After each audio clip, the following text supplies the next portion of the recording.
দুর্গাপুজোর দিনগুলো কেমন যেন একা একা লাগে দাদু।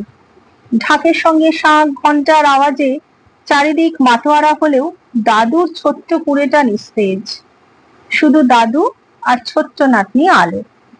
আলোর মা বাবা গেছে কলকাতার পুজোর প্যান্ডেলে ঢাক বাজাতে। পুজোর সময় প্রতিবার মেয়েকে ছেড়ে যেতে মন খারাপ লাগলেও ওদের রোজগার সেখানেই। সকালবেলা আলো বন্ধুদের সঙ্গে মাঠে খেলা করে এসে দাদুকে বলল, দাদু, ওদের নাকি আজ অষ্টমী, লুচি ডাল আলুর দম রান্না হবে ওদের বাড়িতে। দাদু হেসে নাতনির মাথায় হাত রাখলো, কিন্তু মনের মধ্যে একটা ভারী পাথর চেপে বসলো। ঘরে তেল নেই, ময়দা নেই, চালও প্রায় শেষ।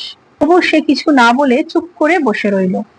কিছুক্ষণ পরে রান্নাঘরের এক কোণে রাখা পুরনো কাঁসার বাটিটা তার চোখে পড়ল। কত বছর ধরে ব্যবহার হয়নি। সে নিঃশব্দে বাটিটা নিয়ে গেল বাজারে।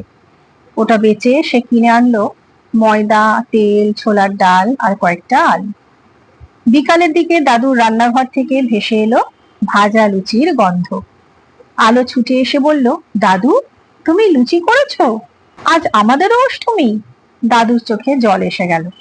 ভাতের অভাব, টাকার টানাটানি সবকিছু ছাপিয়ে আলোর চোখে খুশি আর আনন্দ দেখে তার মনে হলো এটাই তো তার জীবনের সবচেয়ে বড় পুজো। দারুণ আনন্দে দাদু লুচি, ছোলার ডাল, আলুর দম ভালো করে সাজিয়ে বারান্দায় আলোকে খেতে দিল। দূর থেকে ভেসে আসছিল সন্ধি পুজোর ঢাকের আওয়াজ। চাঁদের আলোয় আলোকিত হচ্ছিল ওদের কুঁড়ে ঘরের বারান্দা। দাদুর মনে হচ্ছিল মা দুর্গা হাসি মুখে ওর রান্না করা সন্ধি পুজোর ভোগ গ্রহণ করেছেন।